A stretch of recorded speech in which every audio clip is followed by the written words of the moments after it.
Mais cette bêtise, c'est juste de l'imagerie générée par ordinateur, du CGI, pour que les gens se laissent aller encore plus à leurs fantasmes. Bon, c'est une réponse tellement paresseuse, n'est-ce pas? Du CGI ici, du CGI là, sans aucune preuve pour montrer pourquoi vous pensez que c'est une image de synthèse.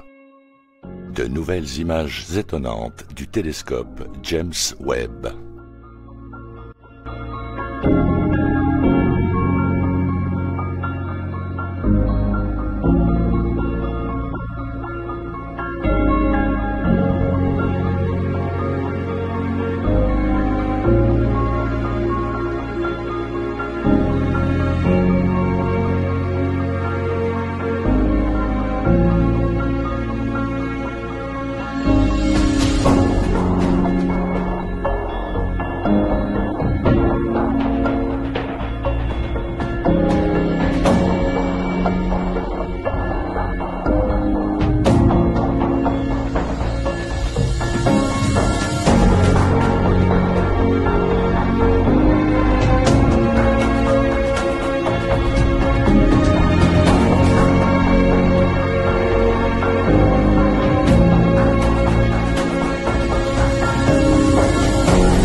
C'est une réponse tellement paresseuse, n'est-ce pas? Du CGI ici, du CGI là, sans aucune preuve pour montrer pourquoi vous pensez que c'est une image de synthèse.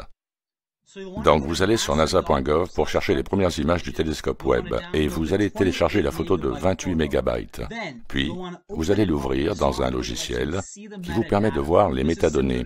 C'est similaire à la façon dont la localisation GPS est stockée sur les photos de votre téléphone. L'important, c'est que vous serez en mesure de voir qu'elle a été créée dans Adobe Photoshop. Mais le mieux, c'est que vous serez aussi en mesure de voir que le graphiste a commencé le 3 juillet et qu'il a fini de fabriquer cette fausse photo le 7 juillet. Donc, il ne lui a fallu que 5 jours pour créer celle-ci. Et cela a du sens car vous pouvez aller sur YouTube et visionner des tutoriels sur la façon de faire ces photos. C'est en fait très simple. Maintenant, si vous voulez vérifier les faits, vous allez devoir copier l'URL, la coller dans un logiciel tiers d'analyse de photos comme Photorensic. Et on va attendre que ça charge. Et si je fais ça, c'est parce que je me soucie de vous, les gars. Je ne sais pas si c'est juste un problème de santé mentale ou si c'est un sort que l'on vous a jeté. Mais les mêmes personnes qui croient que ces photos sont réelles sont aussi les mêmes qui croient au Covid, les mêmes qui croient au changement climatique, qui croient au vaccin, qui croient à l'Ukraine. Vous rendez un mauvais service au monde, les amis. Vous faites partie du problème. Donc une fois que c'est chargé, vous devez aller dans les métadonnées, faites défiler vers le bas et vous verrez exactement la même chose que je vous ai montré avant, fait avec Adobe Photoshop 2022. Vous pouvez aussi voir les profils des couleurs, toutes les modifications qui ont été faites. C'est complètement faux. Donc le meilleur argument que vous puissiez avancer est que c'est une photo composite.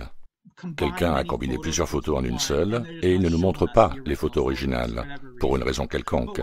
Mais ce que je suis capable de prouver est que cette photo ne provient pas du télescope James Webb. Aucune d'entre elles. Elles viennent toutes d'Adobe Photoshop. Donc la question est, pourquoi il ne nous montre pas les photos brutes non retouchées des photos originales du télescope James Webb? C'est très bien si vous voulez combiner toutes les photos pour en faire une seule.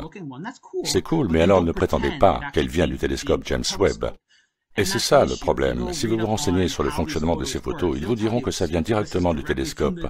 Mais elles sont toutes fausses.